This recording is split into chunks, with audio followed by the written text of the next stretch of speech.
bear with me. This is going to be a little emotional. My name is Richard Phillips. I'm 57 years old. I was born in New Jersey and moved to Boynton Beach when I was about 5 with my mother and brother. My mom met my stepdad, and during that time they had 4 children together in about 4.5 years. So it was like me and my brother, and then my mom had all these toddlers to take care of. Since we were a little older, we were kind of unsupervised. We were a little unsupervised, and so we often got into trouble in our neighborhood because of the people we were hanging out with. They were usually older, and because of the lack of supervision and lack of structure in the household, we kind of had free reign. Around the age of 12, I started using drugs, and without any structure and supervision, we wreaked havoc in the city of Boynton Beach, me and my brother. We were banned from most of the shopping centers and stores, the mall, and Publix included. There were photographs of us hung up in the customer service center, so in case we were to show up, they were to know to keep an eye on us. And so it was crazy. Around the time I was 16 years old, I started using crack and was homeless at 16.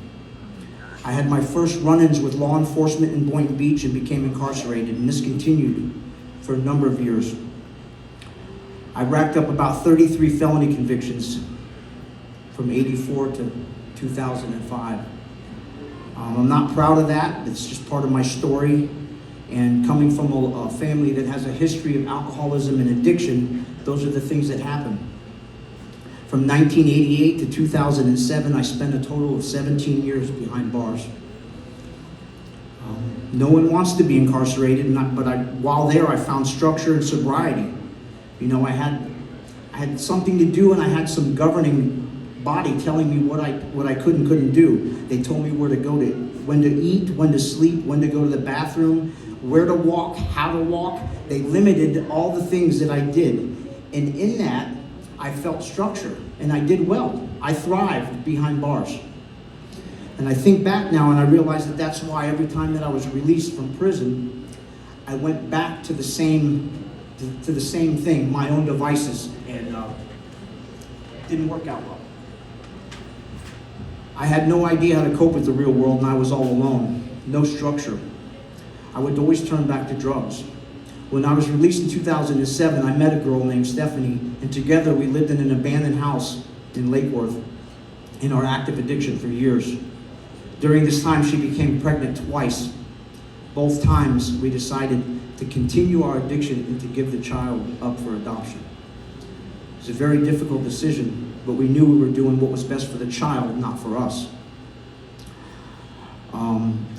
I keep pictures of those children in my wallet, and spending those days with them in the hospital was very traumatic because you had to give them up, and I would never do that again.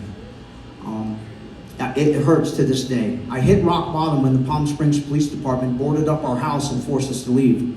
Stephanie decided to join her family and stop using drugs. I took a different route.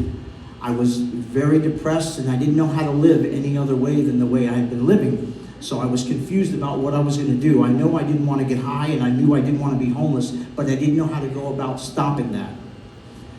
I went to the authorities in Palm Springs, and I told them that I was going to harm myself because I knew if I did that, they would put me in a place where I would be safe. They took me to JFK Medical Center, where I was admitted to South County and treated and released to the HOT team, who found me a sober living environment. But short-term housing wasn't enough for me. You know, I'd lived this way for 40 years. 90 days wasn't going to cut it. My health worker suggested that I needed long-term care, and she brought up the Lord's Place. I realized that no one had ever been there for me. Because of that, I had always learned to try to do it my way. My way was killing me. I was immediately put into touch with Calvin Phillips and John Gilmore, where I did an intake at the Man's Campus in Boynton. I will forever remember that day. June 16th, 2016. I needed to unhomelessness myself. I needed to stop once and for all doing and living the way I was living, but I didn't know how to. The pain of staying the same became greater than the pain of changing. And all of a sudden, I had the people at the Lord's Place to help me with that. They saved my life. While living at the men's campus, I did everything that was available to me. Life skills workshops, the culinary training apprentice program, tending to the garden, feeding the cats. I didn't bring them in my room. I learned to give back, always coming to the sleep out, and always volunteering for events, the luncheons at Duffy's, for the gift cards. I thought, this can't hurt. And it's true. It's been 8 years since getting clean. I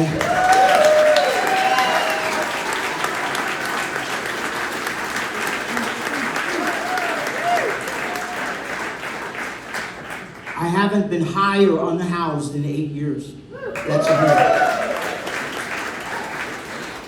I haven't had one bad day since. I've had bad moments, but not bad days. As long as I'm not getting high, I'm not involved, I'm going to be fine. In September of 2017, I was interviewed and got a job at Publix. The same store in Boynton that banned me 40 years ago. I didn't lead with that in the interview, though. So every year I get promotions. And every year my promotion, I get rated a score. All of my scores have been role model status.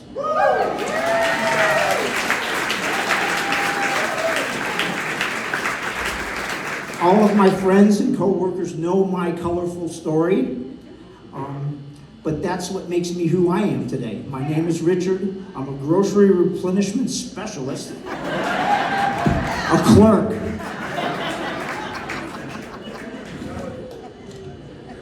I have a structured life. I go to meetings. I'm a member of Narcotics Anonymous. I work the 12 steps. I have a sponsor and I have sponsees. I volunteer. I give back. I was damaged at once at a certain time in my life, but I was given the time to heal. That is how you become a productive member of society. Once you stop long enough to change, you can give back and help others. Thank you. Today I live in graduate housing. Aaron, good. Thank you. One of my roommates at the house with me was with me in sober living and at the men's campus, and now in graduate housing. My family is proud of me. While my brother is still living the same life I lived for 40 years, I'm trying to break a cycle of addiction, criminal behavior, and homelessness. And he's gonna eventually see how my life is and make the change. I'm just praying that happens sooner than later. I'm the first person in my family to break the mold, and I'm never going back to that life. Thank you.